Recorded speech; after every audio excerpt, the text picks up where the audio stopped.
Olá, amigas e amigos, muito bom dia nesta sexta-feira, 2 de maio. Ontem foi Dia do Trabalhador e os trabalhadores até que tiveram boas notícias. A taxa de desemprego no mês de março está nos menores patamares já registrados pelo IBGE, embora ainda seja da casa de 7%. Quase 8 milhões de pessoas continuam em busca de emprego. O salário médio desses trabalhadores foi de R$ 3.400 também no mês de março, o valor mais alto já registrado nas estatísticas do IBGE, e nesse caso não importa o mês. As centrais sindicais, nas comemorações do 1º de maio, defenderam algumas pautas que consideram prioritárias. Por exemplo, redução da jornada de trabalho de 6 dias por um de descanso. Também defenderam a redução da jornada diária de trabalho de 44 horas semanais para 40 horas semanais. São causas que dependem, nesse caso, do Congresso Nacional. E lá no Congresso, os trabalhadores não costumam ter vida fácil. A bancada patronal é bastante representativa. E não é só no Congresso Nacional que os trabalhadores têm vida difícil. A Suprema Corte, o Supremo Tribunal Federal, também é uma arena assim para os trabalhadores. É o que diz um livro que acaba de ser lançado com o título A Suprema Corte contra os Trabalhadores. E é para uma entrevista sobre esses assuntos que eu, André Barrocal, repórter em Brasília, tenho hoje do outro lado da linha dois convidados, os dois autores desse livro a que eu me referi. O primeiro deles é o Cássio Casagrande, ele que é procurador do Ministério Público do Trabalho e é também professor de Direito Constitucional na Universidade Federal Fluminense, ele que está no Rio de Janeiro. Então, ao senhor professor Cássio, em primeiro lugar, eu agradeço a gentileza de nos atender. Muito bom dia. Bom dia, André. É uma satisfação participar do seu programa e poder falar com seus espectadores. Agradeço o convite.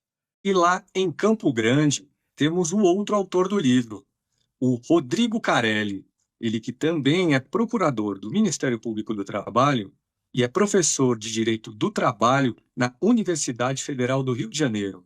Então, ao senhor professor Rodrigo, em primeiro lugar, eu também agradeço a gentileza de nos atender. Muito bom dia.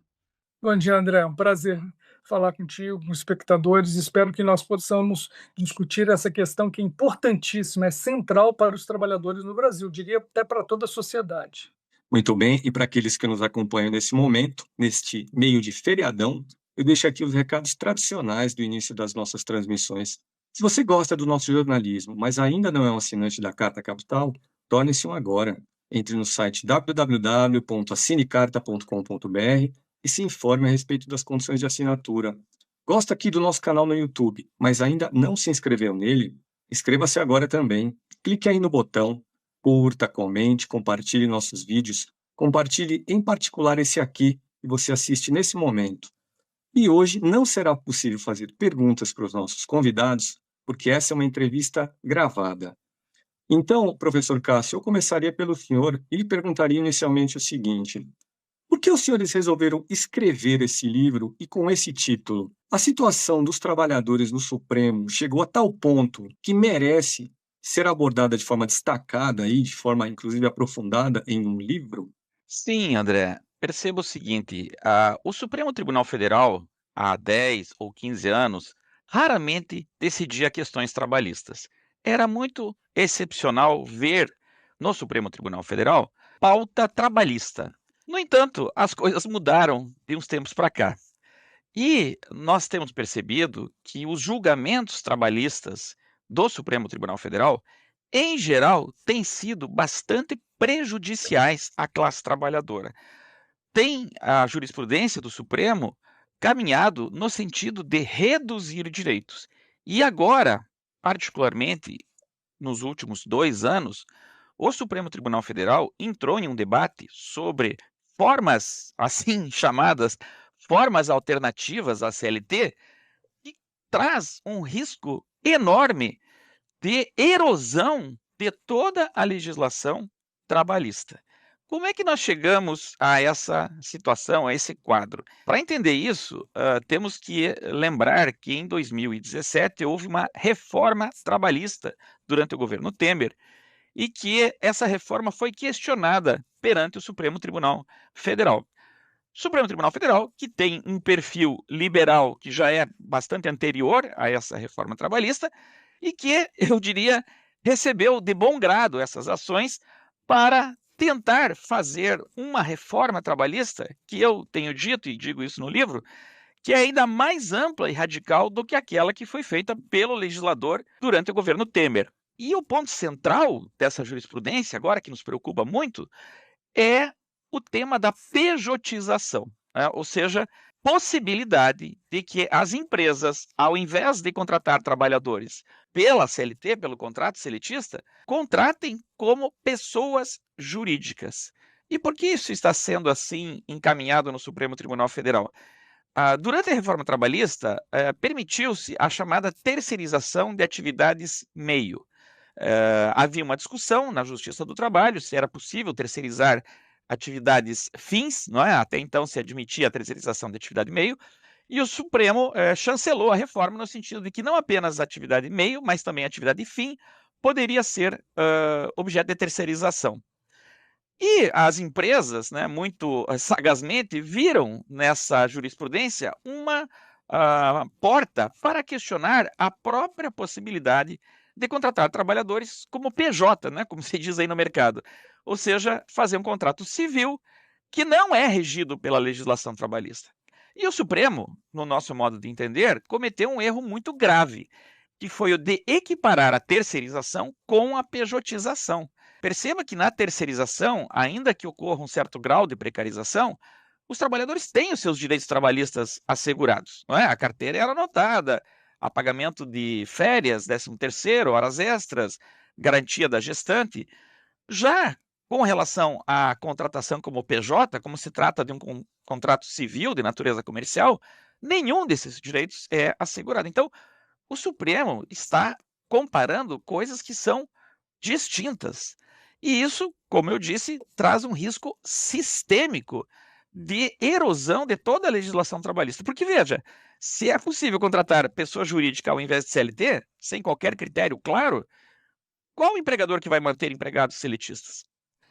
Por isso que nós escrevemos esse livro alertando para as consequências bastante graves que podem advir se essa jurisprudência for confirmada, não é? Porque o Supremo tem proferido essas decisões em caráter monocrático, a maioria tem caminhado nesse sentido, com os votos vencidos dos ministros Flávio Dino e Edson Fachin. Então, é muito preocupante o cenário atual para os trabalhadores no Supremo Tribunal Federal. Professor Rodrigo, na resposta aqui do seu colega, ele destacou que esse avanço aí contra os direitos dos trabalhadores no Supremo aconteceu aí nos últimos 10, 15 anos. O que significa que foi nos governos anteriores do PT, no governo de Lula anteriormente, no governo da presidente Dilma Rousseff também. O senhor diria que o fato de os salários terem crescido naquele período e o desemprego ter tido uma forte redução esses fatores levaram o empresariado a pedir, entre aspas, socorro no Supremo Tribunal Federal? Ou tem alguma outra explicação, ou é tudo isso junto? Bom, nós não temos não sabemos o quanto que o empresariado tem influenciado, ou como, ou por quê, né? O que nós sabemos é que esse movimento é um movimento muito claro e ele vem, em verdade, né, ele começa lá pelos idos de 2015, 2016. Então, ela é um processo que é um pouco anterior, já no fim do governo da Dilma, na verdade, o governo, quando ela foi retirada, é um pouco anterior à sua retirada, em que há ali um consenso entre um núcleo dentro do Supremo Tribunal Federal, que é identificado muito, há uma discussão que é muito interessante, que acontece entre o ministro Marco Aurélio e o ministro Barroso, em que eles começam a falar. O Barroso começa a falar que a tendência no mundo é a flexibilização das relações de trabalho, e o Marco Aurélio Mello fala assim: nós, mais dia menos dia, nós temos que fazer essa reforma. E até no processo, esse nós temos que fazer essa reforma foi substituído para o Brasil precisa fazer essa reforma. Então, acontece que a partir desse momento, deste núcleo, o Supremo assumiu para si a reforma trabalhista. Na verdade, o Supremo Tribunal Federal é o protagonista na reforma trabalhista. Ela antecede o processo de reforma trabalhista em 2017 e, com as ações que chegam posteriormente, depois da reforma trabalhista, a reforma legal trabalhista, isso vai vir com mais força. Mas lembremos, a questão do negociado sobre o legislado e a questão da legalização da terceirização foram tratados anteriormente lá no Supremo Tribunal Federal. O que nós estamos vendo, e é por isso que o Cássio fala, olha, a reforma está mais aprofundada do que aquela, é porque agora foi colocado em um outro patamar, num patamar de que, simplesmente pela assinatura de um contrato civil, seja ele qualquer, retira-se a competência da Justiça do Trabalho de dizer que há ou não um vínculo de emprego com base nos fatos, com base na realidade.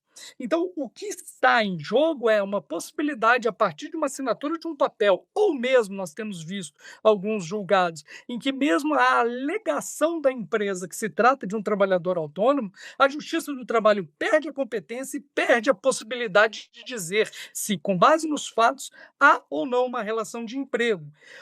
Uma coisa precisa ser dita, isso é único no mundo. Isso é uma jabuticaba. Nenhum país do mundo tem um sistema no qual um trabalhador não pode questionar a existência de fraude com um contrato civil. Que eu sei que um sistema, e né, porque, na verdade, o que tem acontecido não temos, e esse é o nosso temor, e por isso nós lançamos o livro, porque estamos prestes a ter uma decisão vinculante para que todos os juízes do Brasil tenham que seguir isso. Hoje nós temos milhares de reclamações constitucionais que chegam ao Supremo em decisão monocrática, os ministros, quer dizer, não todos, mas a sua grande maioria, está dizendo, não, o que vale é o contrato, não pode se adentrar aos fatos. E isso é único no mundo, não é só único no mundo, mas como é o único no ramo do direito. Em todos os ramos do direito, você pode questionar a existência de uma simulação, de uma fraude, de uma lesão, isso são institutos do direito civil. Então, seria assim, só os trabalhadores não podem questionar, e somente no Brasil. Tá? Somente os trabalhadores e somente no Brasil. Como diz o Cássio, isso é trágico. Como você falou no início, os trabalhadores querem o fim da escala 6x1, querem redução da jornada. Nada disso vai valer, porque isso só vale para os empregados. A partir do momento que a empresa puder contratar sem nenhum risco, porque o que quer fazer o Supremo Tribunal Federal uma blindagem às empresas. Elas não poderão ser questionadas. Uma vez blindadas e não há risco nenhum, o que vai acontecer? Ninguém, mesmo aquelas empresas que falam, nossa, eu não vou fazer isso com meus empregados, mas se a concorrência faz, eles vão ter que fazer também no sistema de concorrência capitalista, né, André? Professor Cássio, sobre pejotização, um assunto que o senhor abordou na sua primeira resposta, primeiro eu vou contextualizar aqui rapidamente para quem nos assiste. No mês de abril, o juiz Gilmar Mendes baixou uma decisão monocrática, ou seja, uma decisão individual, com a qual ele paralisa todos os processos existentes no Brasil que questionam contratações de trabalhadores na condição de pessoas jurídicas. E essa suspensão, essa paralisação, valerá até que o Supremo se pronuncie sobre o assunto.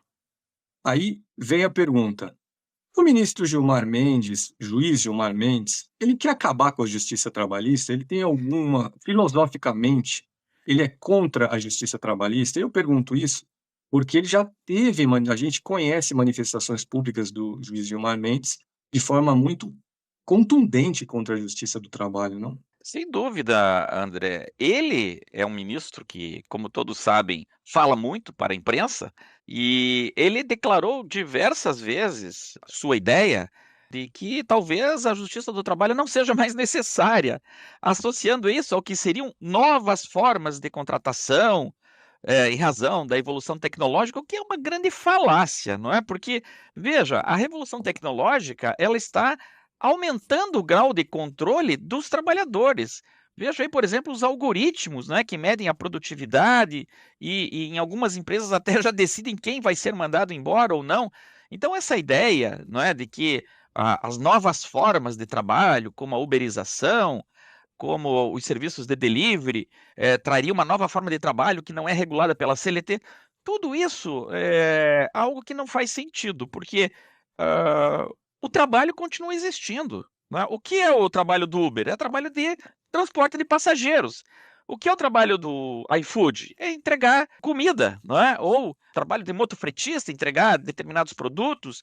Portanto, não existe nenhuma novidade que faça com que o trabalho tenha perdido a sua centralidade e que tenha feito desaparecer a necessidade de proteção ao trabalho. Nós deveríamos estar discutindo, na verdade, como incluir esses trabalhadores na legislação trabalhista e como permitir que esses trabalhadores tenham acesso ao Poder Judiciário para questionar as novas formas de exploração do trabalho. E, de fato, o ministro Gilmar Mendes, não é, numa visão assim liberal que eu chamaria de bastante retrógrada, tem achado que nós vamos voltar a uma era em que o trabalho era contratado pelo direito civil, não é? Como se trabalhador e empresário estivessem no mesmo plano de poder econômico. Nós sabemos que o que existe é uma grande assimetria. Qual é o poder de negociação de um trabalhador do iFood, né? Um menino desse que aluga bicicleta para entregar comida, ele sequer pode discutir o contrato com o iFood, o preço do seu trabalho já vem pré-determinado. Então, o ministro Gilmar Mendes, o que ele quer é beneficiar as grandes corporações, não é? Não vamos esquecer, e nós falamos disso no livro, que essas grandes empresas, elas patrocinam eventos judiciários, inclusive no exterior, e convidam os ministros lá para falar em Roma, em Paris, em Londres, em Lisboa, em Nova York, e esses ministros vão lá e falam mal da legislação trabalhista, falam mal da justiça do trabalho. Então é claro que esse movimento é um movimento ideológico, um movimento que tem grupos de interesse por trás muito evidentes. Se você pegar as pautas aí da classe empresarial, eles são muito claros em dizer isso, não é? A legislação trabalhista atrapalha os negócios, é impossível empreender no Brasil com a justiça do trabalho, há muita insegurança jurídica. E os ministros, não é, estão rezando por essa cartilha. Ministros que têm um pensamento liberal declarado, como o do ministro Barroso. O ministro Barroso, ele caiu no ridículo, inclusive, de dizer o seguinte, que no Brasil existe um preconceito contra empresários. Vejam só, né? Primeiro que isso não corresponde à realidade, porque todas as pesquisas de opinião mostram que 70%, 80% das pessoas têm o sonho de empreender no Brasil. Então não existe esse preconceito. E o preconceito que é contra os trabalhadores, não é? Que tem salários baixíssimos, altos níveis de acidente de trabalho. No nosso país ainda encontramos situações de trabalho degradante, trabalho escravo, discriminação contra mulheres, contra pessoas trabalhadores em razão da sua orientação sexual. Nós temos uma relação de trabalho no Brasil que é bastante bárbara ainda, não é? Então, o preconceito que há é contra o trabalhador. E a justiça do trabalho, veja, sempre foi a justiça do trabalhador, não é? Uma justiça com todos os seus problemas também, não há dúvida, mas que, de fato, é muito acessível, não é? Então, o ministro Gilmar Mendes, ao insinuar, não é, essa desnecessidade da justiça do trabalho, e mais ainda, ao defender que a justiça do trabalho não teria competência para julgar esses casos de simulação contratual, ele está querendo dificultar o acesso dos trabalhadores e beneficiar os empresários, que, aliás, né, vamos lembrar o seguinte, o ministro Gilmar Mendes também tem atividade empresarial como dono de um grande complexo educacional, que é o IDP. Então, nós questionamos, inclusive, a isenção do ministro para julgar temas trabalhistas, porque esses julgados podem beneficiar os seus negócios. Também contextualizo aqui rapidamente para quem nos assiste, que foi dentro dessa instituição educacional do juiz Gilmar Mendes, o IDP, em que se desenhou a reforma trabalhista aprovada no governo de Michel Temer. Mas, professor Rodrigo, A propósito do juiz Luiz Roberto Barroso, já mencionado pelo senhor, mencionado agora também pelo Cássio, ele é o atual presidente do Supremo Tribunal Federal. Em 2017, ele participou de um evento em Londres, no qual, em defesa da reforma trabalhista aqui no Brasil, disse o seguinte: o Brasil tem 98% de todas as ações trabalhistas do mundo. Aquilo era um dado fantasioso, não? De onde o juiz Barroso tirou esse número? Bom, boa pergunta. É fantasioso, né?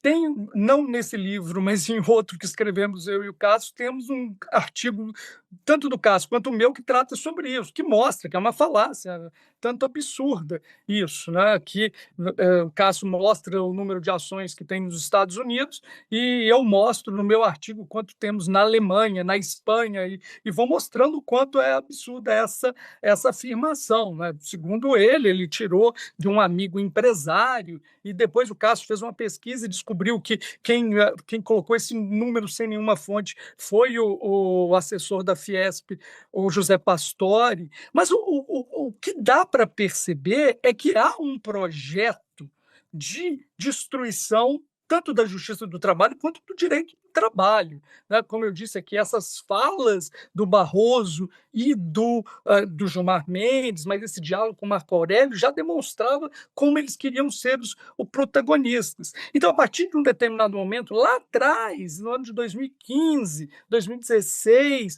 quando se assume a questão da terceirização, que o Supremo sempre disse que isso era uma questão infraconstitucional, que eles não poderiam mexer, o que eles vêm fazendo é o que podemos dizer, podemos trazer aqui a Naomi Klein, né, é a aplicação da doutrina do choque.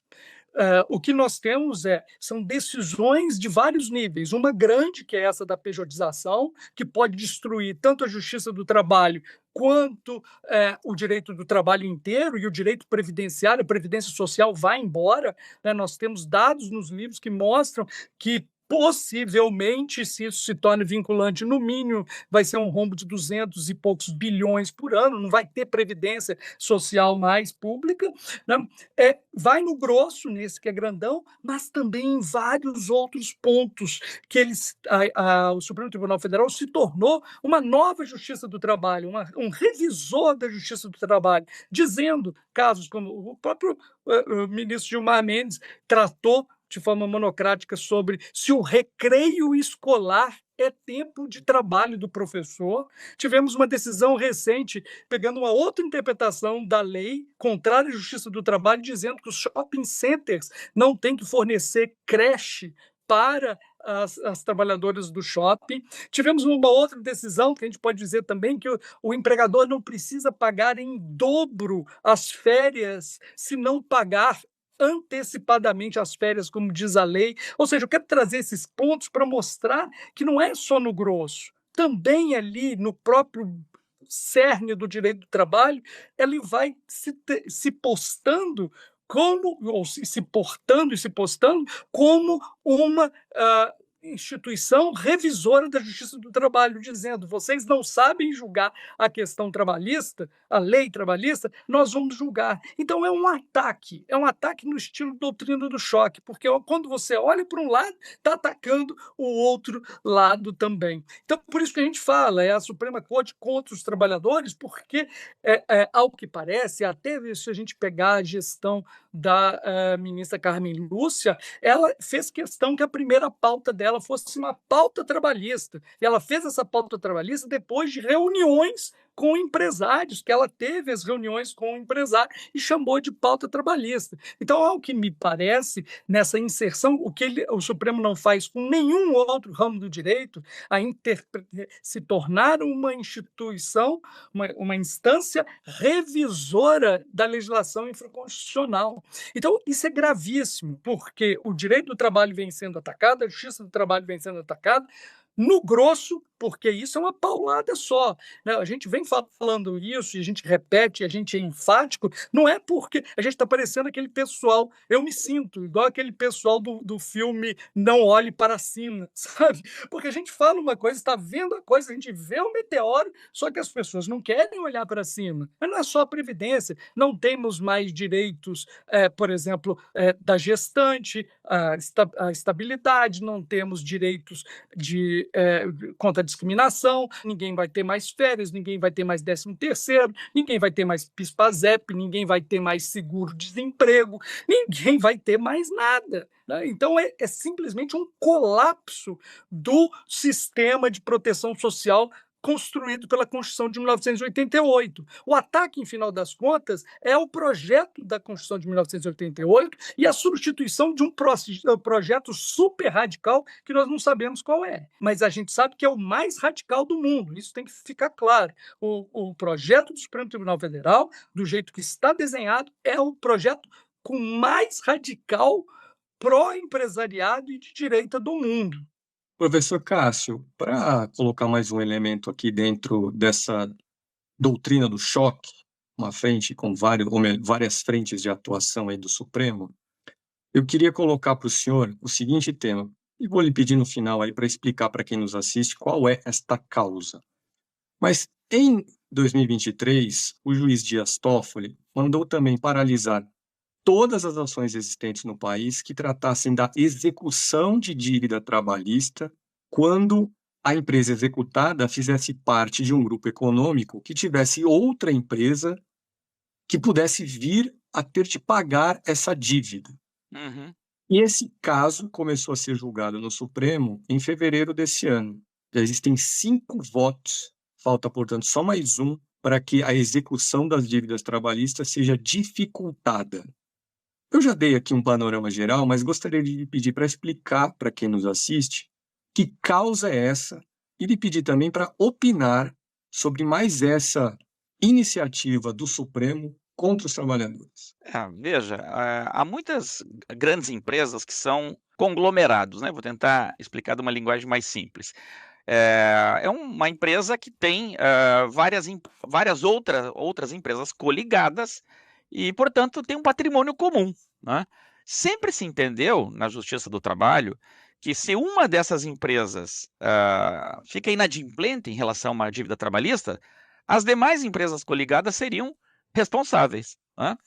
E, obviamente, que aproveitando essa maré pró-empresário e anti-trabalhador e anti-sindicato no Supremo, as empresas suscitaram essa tese que, como você explicou muito bem, ao que tudo indica, será acolhida pelo STF, né? Ou seja, o trabalhador que tem um crédito para receber de uma empresa, ele não poderá receber dessas empresas irmãs ou coligadas de um determinado grupo, de um determinado conglomerado, o que, como muito bem assinalado, vai dificultar a vida do trabalhador, não é?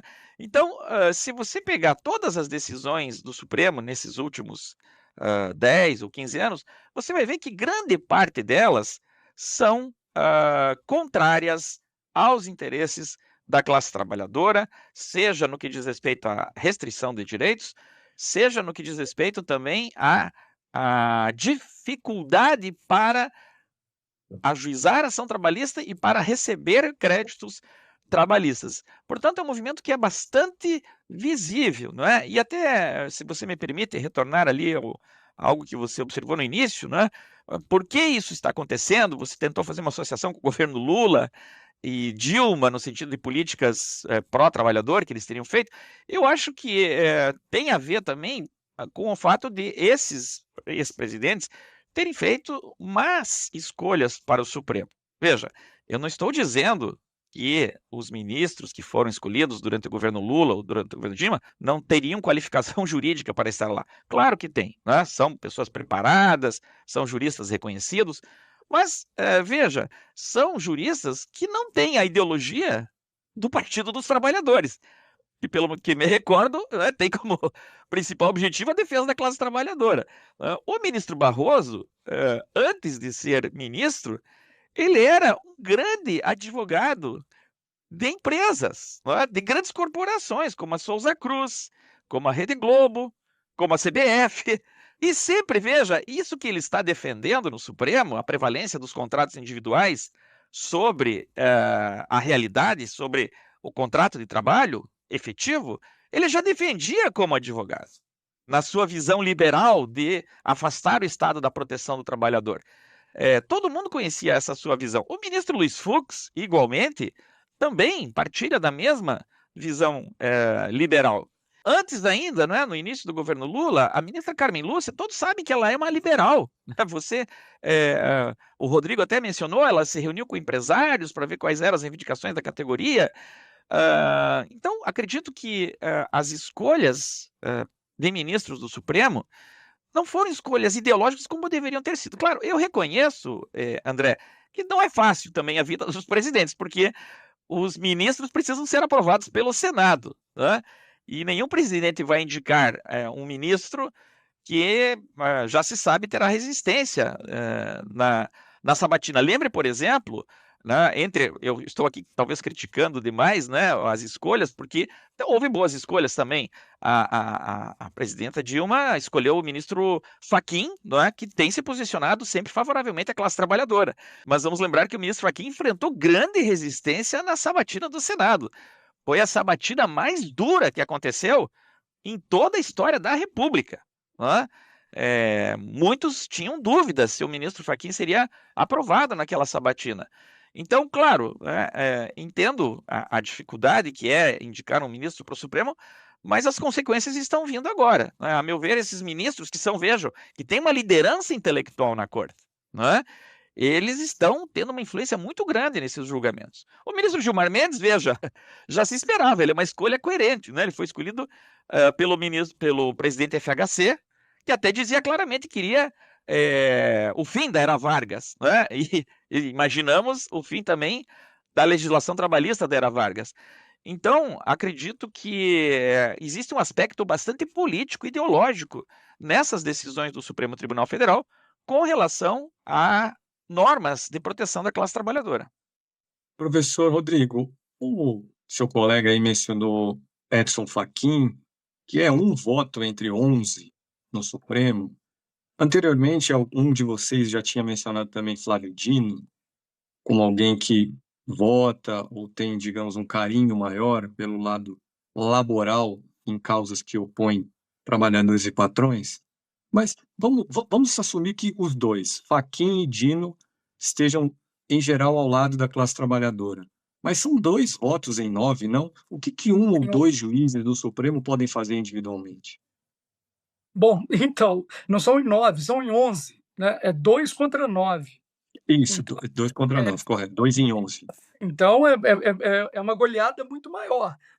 O que acontece, e principalmente, né, então, os 2 ministros são tecnicamente muito bons, mas quem tem atualmente trazido a corte para discussão é o ministro Flávio Dino, né, que tem uma competência incrível. Então, o que acontece? O ministro Flávio Dino ele começa a questionar e apontar as incoerências, as contradições e, mais do que tudo, as consequências dos votos dos demais ministros. Então, o tempo inteiro ele é voto vencido, mas ele bate, olha, isso aqui que vocês estão criando, eu preciso entender qual o limite, porque vai poder, então, qualquer pessoa assinando um contrato, ela, de repente, por uma mágica, ela não é empregada, né? Quais são as consequências para a Previdência? Ele tem tocado nesse assunto. Então, é importante esses ministros, o ministro Fachin, ele fez uma audiência pública sobre o trabalho em plataformas digitais, foi até o professor Cássio Casagrande lá esteve,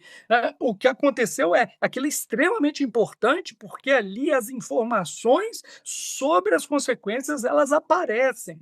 E eu acredito que foi justamente por conta dessa audiência pública que mudou-se o foco, primeiramente queria-se fazer essa decisão vinculante no processo que está com a relatoria do ministro Fachin, e de repente tirou-se da cartola esse novo processo, que é um processo de franquia, né? Um processo que não tem nada a ver com o outro, e que, inclusive, o ministro Gilmar Mendes não tinha conhecido do recurso e, de repente, ele mudou de ideia.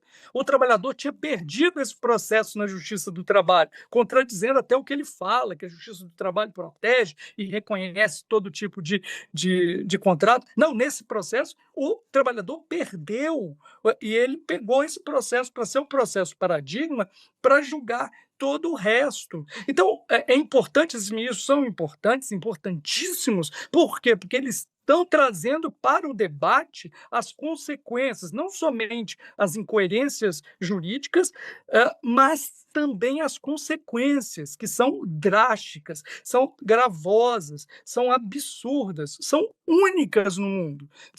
A gente não consegue pensar qual vai ser a desestrutura do Estado inteiro. A gente não está falando só de previdência, não. Por quê? Porque há um rombo também no imposto de renda, há um rombo na arrecadação do governo. Então, por isso que eu estranho o ministro da Fazenda, o ministro da Economia, não aparecer nesse caso. A Receita Federal já falou, a Receita Federal vem e fala, mas o ministro não aparece. Por quê? Está colocando em risco o Estado brasileiro, está colocando em risco todo o projeto que vai ter que ter. De onde que vai tirar? Está todo um esforço para retirar a taxação dos mais pobres, taxando os mais ricos. Só que aí, de repente, me vem um rombo, não somente na Previdência, como um rombo no imposto de renda. Como que vai pagar a conta? Na verdade, a gente sempre sabe o que quer dizer. Quem vai pagar a conta? Isso que é importante, né? Não é como, não, é quem vai pagar a conta. Professor Cássio, a gente tem abordado até aqui, ao longo da entrevista, tudo aquilo que o Supremo tem feito contra os trabalhadores. Mas existe alguma ação aí em que o Supremo, vamos dizer assim, cochilou e os trabalhadores ganharam? Existe algo que possa ser apontado de positivo do ponto de vista de ações trabalhistas que aconteceu no Supremo? Veja, o Supremo ele tem decidido aqui e ali algumas questões favoráveis, por exemplo, em temas que não têm tanto impacto econômico, como, por exemplo, discriminação da mulher, não é? Aqui até foi boa a tua pergunta, porque existe uma certa ideia, não é, de que nós temos uma Suprema Corte progressista, não é? E até a direita ataca muito o Supremo, dizendo os ministros são comunistas, são esquerdistas, são favoráveis ao governo Lula, e isso não é verdade, porque, de fato, o Supremo ele tem uma agenda, vamos dizer assim, progressista em questões morais, questões relativas a minorias, e que, vejam, é uma pauta liberal, né? Vamos lembrar o seguinte, se você é um liberal de verdade, você não vai proibir o casamento gay, né? Porque isso é um assunto privado. Então, é bastante coerente com uma corte liberal ter uma pauta progressista moralmente. Então, de fato, né, nós temos algumas decisões que são, por exemplo, favoráveis às mulheres trabalhadoras no Supremo Tribunal Federal. Vamos ser justos também, o Supremo Tribunal Federal ele retirou alguns aspectos draconianos da reforma trabalhista que dificultavam o acesso do trabalhador carente à justiça do trabalho, não é? Que, por exemplo, estabeleciam condenação de honorários de sucumbência para trabalhadores que ganham salários baixos. Então, o Supremo tirou alguns excessos que eram realmente bastante duros, não é? Da reforma trabalhista. Mas, no que diz respeito a questões centrais do trabalho, né, questões que realmente têm um impacto econômico, o Supremo, em geral, ele é favorável ao patronato, não é? Também podemos lembrar aqui o caso do financiamento sindical, né? E aqui o Supremo, num primeiro momento, foi bastante radical, dizendo que o sindicato só podia cobrar contribuições dos seus filiados e nenhum outro tipo de contribuição. Depois eles viram que isso ia quebrar todos os sindicatos, né? E quebrar todos os sindicatos também não é interessante para o próprio patronato, né? Que precisa ter ali uma mediação para resolver greves, etc.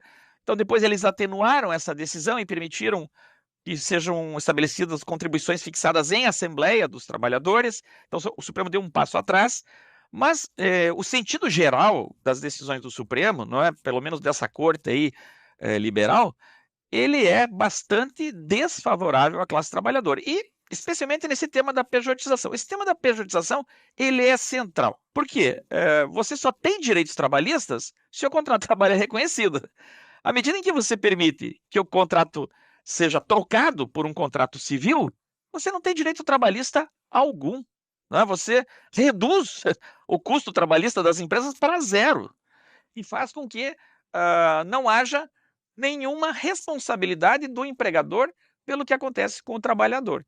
Vamos ver, né, se o Supremo vai, de fato, tocar fogo no circo, né? Se vai seguir essa proposta bastante radical do ministro Gilmar Mendes. Até o ministro deu uma entrevista anteontem e eu já senti que ele, né, talvez deu um passo um pouco atrás ali, porque tem havido uma reação grande, né? Tem havido uma reação, as centrais sindicais me parece que começam a atentar para o problema, o governo, como o professor Rodrigo disse, faz uma declaração hoje do Luiz Marinho com relação ao impacto previdenciário, as associações de juízes de trabalho têm se mobilizado em relação a isso, e é importante, né, que também a imprensa divulgue essa questão, porque ela é uma questão central da preservação dos direitos dos trabalhadores brasileiros. Professor Rodrigo, sobre pejotização aí, que seu colega trouxe novamente aí para a entrevista, eu queria lhe pedir para aprofundar algo que o senhor já disse numa das respostas, né? Nós temos hoje a CLT, o regime talvez prioritário aí do trabalho formal no Brasil, e as centrais sindicais gostariam de ver reduzida a jornada de trabalho, tanto em horas quanto em dias durante a semana. Só que se avançarmos na pejotização, que criaria um sistema paralelo da CLT, reduzir a jornada semanal ou diária não mudaria em nada a realidade do trabalhador, correto? É isso? Corretíssimo, André. É isso que a gente tem que deixar muito claro.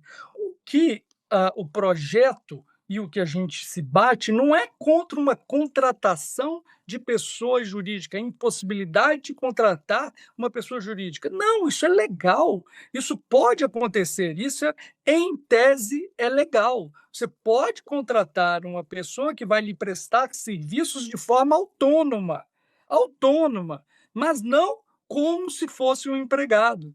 O projeto, isso sempre, como eu disse aqui, o caso que pegou o ministro Gilmar Mendes foi um caso em que a Justiça do Trabalho foi questionada e disseram, olha, esse contrato era de emprego. A Justiça do Trabalho olhou os elementos dos autos e disse, olha, na verdade você era um trabalhador autônomo, você não, segundo a lei brasileira, você não era empregado, então você não tem direitos. Mas em diversos outros casos, ela olha e fala, isso aqui foi uma fraude, esse contrato foi empurrado pela empresa quando ela deveria ter te classificado como empregado. E ela fez isso para reduzir os seus direitos e toma aqui os seus direitos.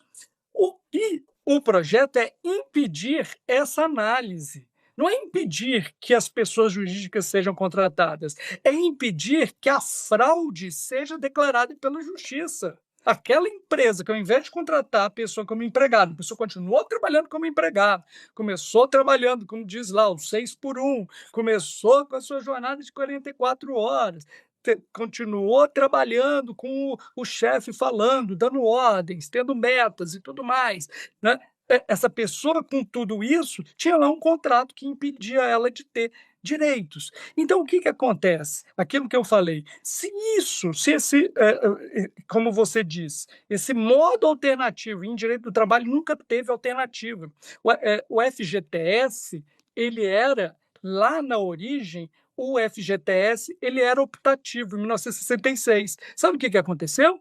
Todo mundo optou pelo FGTS, porque as empresas mandaram optar pelo FGTS, se tornou um modelo único. Em direito do trabalho, por óbvio, não existe isso, por conta do que o professor Cássio diz, da disparidade, de poder de barganha, não ter o poder, um dar um emprego ou não, né? Então, o que acontece? Não há essa opção. Esse modelo alternativo, ele, em pouco tempo, ele se tornaria ou único ou totalmente prevalente. Ou seja, lutar por diminuição de jornada, lutar por menos dias de trabalho, ou lutar por isonomia salarial, pode constar na lei à vontade. Por quê? Porque isso só vale para empregado. A pessoa jurídica não tem gênero, né? Pessoa jurídica não engravida, pessoa jurídica não sofre discriminação racial, pessoa jurídica não tem férias, pessoa jurídica não tem descanso, pessoa jurídica não tem seguro-desemprego, pessoa jurídica não recebe abono PIS/PASEP, pessoa jurídica não se aposenta. Na verdade, quem se aposenta e quem pode ser isso tudo é o empreendedor por trás disso, que é um ser humano. Então, na verdade, eu quero repetir isso. Primeiro, deixar claro, todos os direitos trabalhistas vão porque a fraude vai ser impedida. Não é a possibilidade em tese de contratar. O Supremo acusa a Justiça do Trabalho disso. A Justiça do Trabalho não reconhece esses contratos. Não, é o contrário. A Justiça do Trabalho reconhece esses contratos, mas verifica que, em alguns casos, eles foram utilizados de forma fraudulenta. Então, primeiro, é impedir a Justiça do Trabalho de reconhecer a fraude, isso que está em jogo.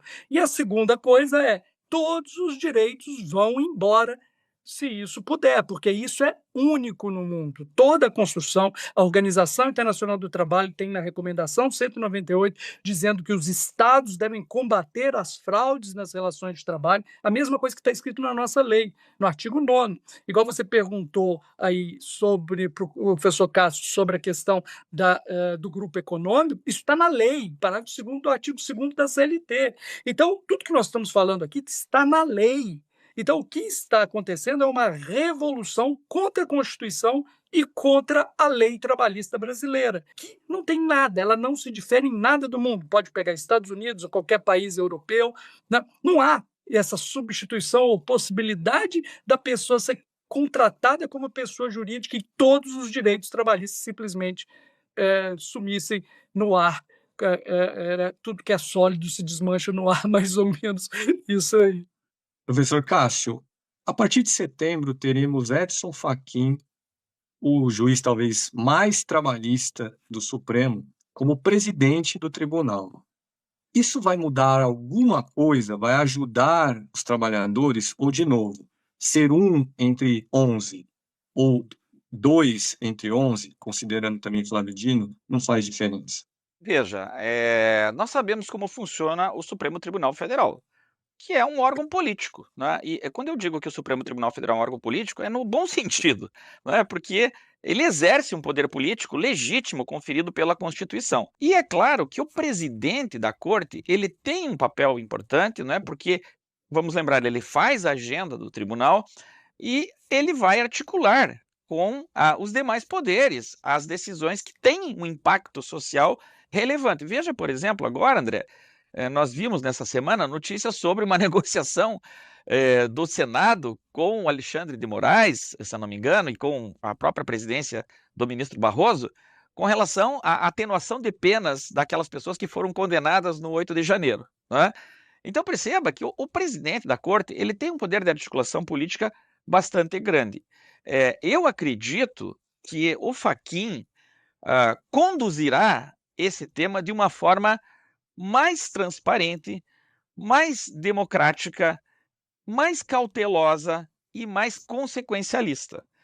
Bom, a questão é saber se esse caso da pejotização vai ser resolvido antes ou depois da presidência do ministro Fachin. Eu até acredito que está havendo um conflito interno lá no Supremo, porque os ministros, né, pró-patronato sabem disso, né, e vão querer apressar esse julgamento para resolver essa questão da pejotização antes que o Fachin assuma a presidência. Então, imagino que está havendo ali uma disputa interna, né, sobre essa questão. Vamos torcer que isso demore até que o Fachin assuma a presidência, porque eu tenho certeza que o ministro Fachin vai, como eu disse, lidar com essa forma, com esse tema, de uma forma muito mais responsável do que tem ocorrido até agora.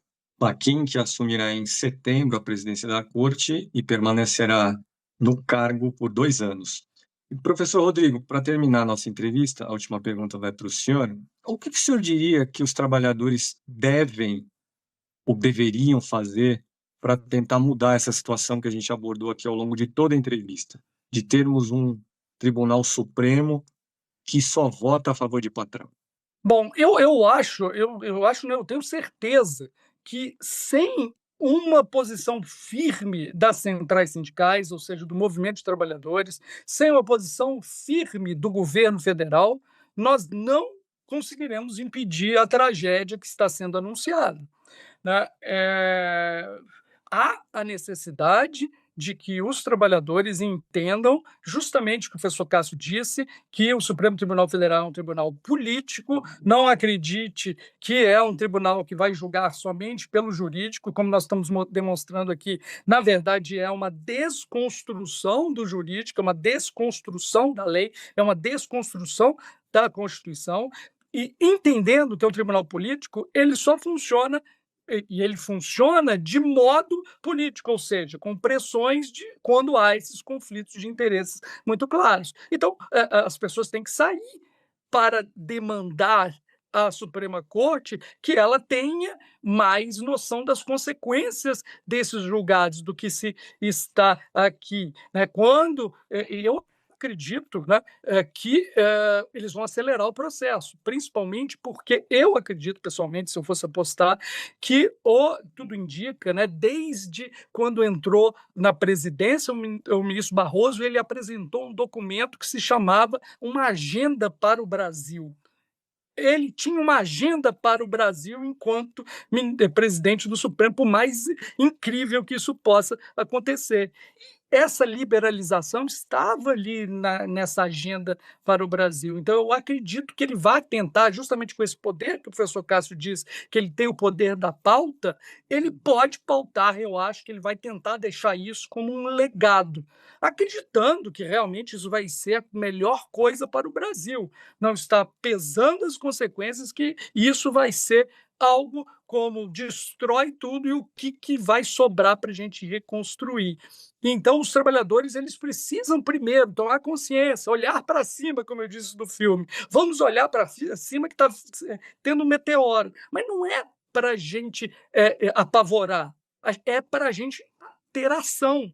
Né? Ter ação, agir, dizer ao Supremo Tribunal Federal, isso vai impactar a Previdência porque vai destruí-la, vai impactar o governo federal, vai impactar a vida dos trabalhadores. Inserção de pessoa com deficiência não vai existir mais no país.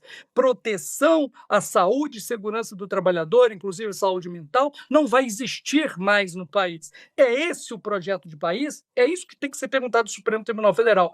Qual que é o projeto de país que ele tem para a gente?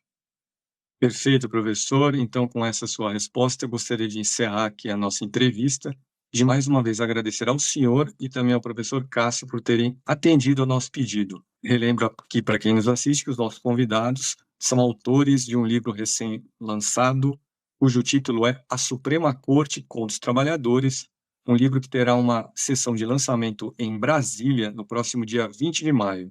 Professor Rodrigo, professor Cássio, muito obrigado aqui pela participação no programa.